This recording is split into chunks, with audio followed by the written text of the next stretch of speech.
Magus, web novel, Chapter 289, Bonding Part 1. What? Why? She couldn't believe her own ears. Do you know what happened today at Xanatos? Journey nodded. Well, it seems that one of my swords was decisive in slaying a wyvern and now everyone wants one. How is that bad news?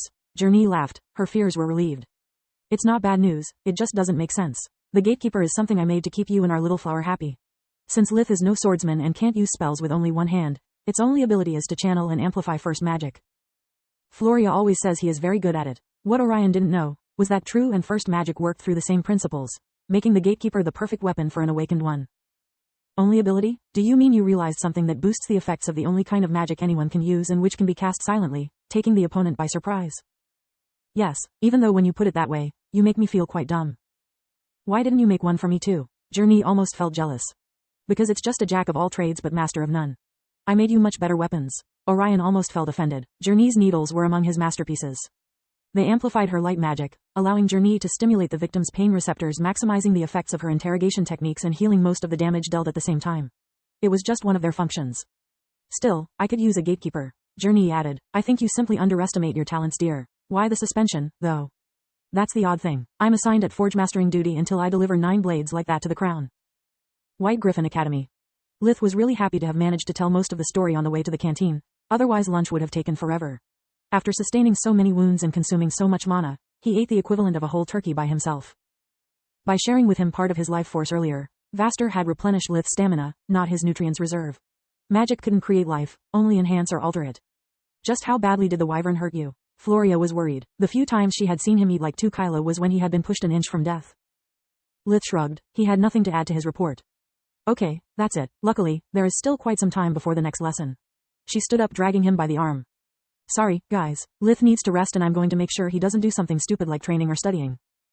They got out of the canteen so fast that Lith had just the time to say, see you later. Kyla and Freya giggled like crazy at the scene. I swear, sometimes they look identical to mom and dad. Kyla was truly happy for her sister. Over time, she had outgrown her puppy love for Lith. Her new family had quenched Kyla's desperate desire for affection, allowing her to understand better her own feelings. If only their heights could be swapped, it would be a perfect match.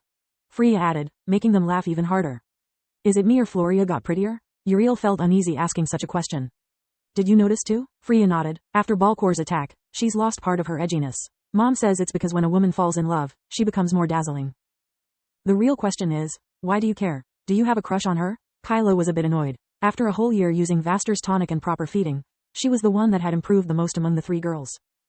She not only had become taller, but also her body had developed enough to make her look like a young girl instead of a child.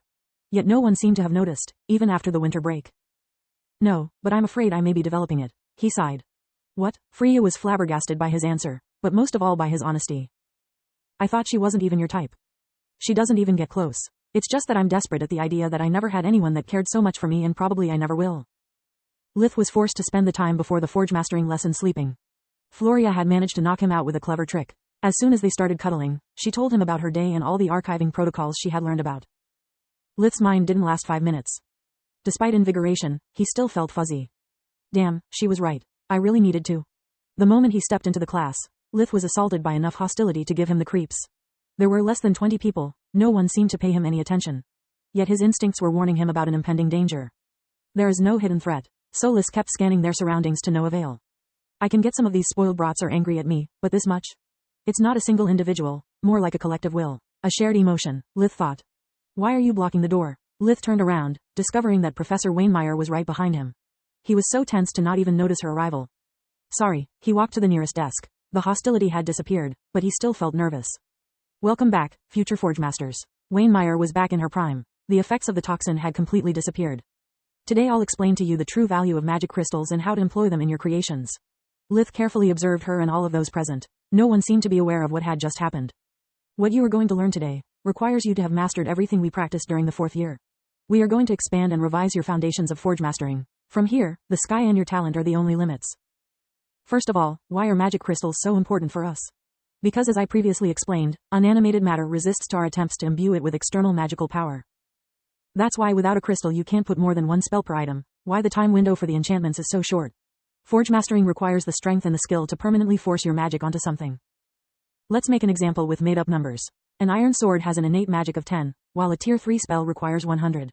This means that creating an iron sword capable of shooting lightning requires infusing it with a magical force 10 times its natural capacity.